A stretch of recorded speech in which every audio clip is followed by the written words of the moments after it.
Hey guys, welcome back to RAC, where we talk all things audio production and sound. Today, we are solving one of the most common problems any engineer or music producer encounters, and that's a muddy mix. Hi, I'm Dariana Everett. I'm a singer, songwriter, producer, and RAC grad. Let's go. So let's really get into the dirt and qualify what is mud in a mix. Let's add some mud to my voice. Let's add some mud on a guitar. Let's add some mud on some keys. Let's add some mud on a bass. Can you tell what frequencies are affected? If you answered the low to low mid, you are correct. If you answered 250 hertz, you're a wizard. What's horrible about the mud is that low to low mid frequencies are so easy to build up. And once they build up, they seem to mask all of the other frequencies in this mud.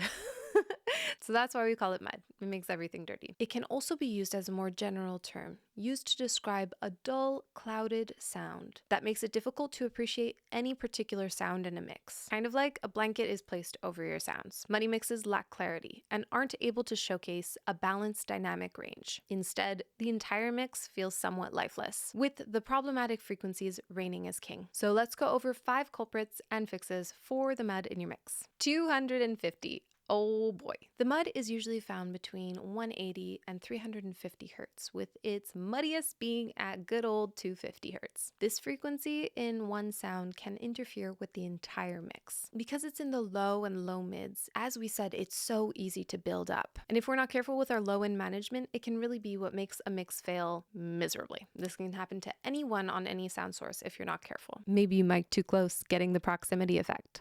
Although these mics in particular are hard to mic close.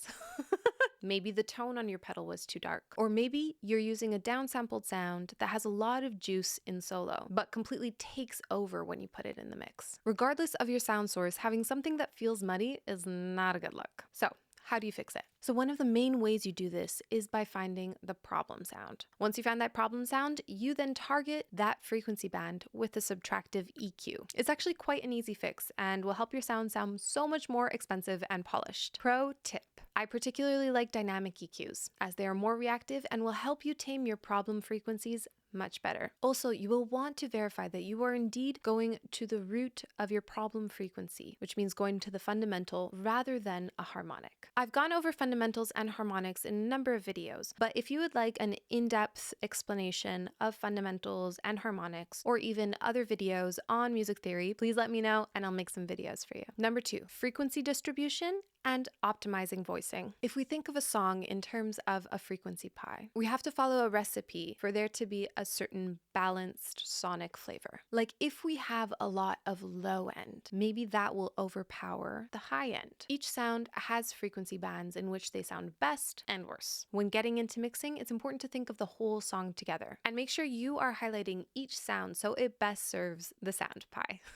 Disco from the 70s does a really good job of showing how this is done. The principle was to mix each sound to fit just where it was sounding best and remove the other frequencies. So it made room for the other sounds to sit where they sounded best. This also goes into the idea of optimizing your voicing and arrangements. By thinking of this sonic pie to begin with, you will gravitate towards choosing elements that actually fill up the entire frequency spectrum and not just overload one frequency band like the mud. If you're facing mud in your mix, ask yourself, did I make a good sonic pie? And how can you adjust your sound choice and mix to best display what you have? 3, bass interfering with everything. Oh boy, I am a total bass fiend. I love bass too much, and I'm so guilty of overloading my bass and low end. So the question here is, how are you able to tame a bass while still making it punch and while not ruining your entire mix? A huge tip here is making sure your bass is in mono. Having your low end, especially your sub frequencies in mono, is not only great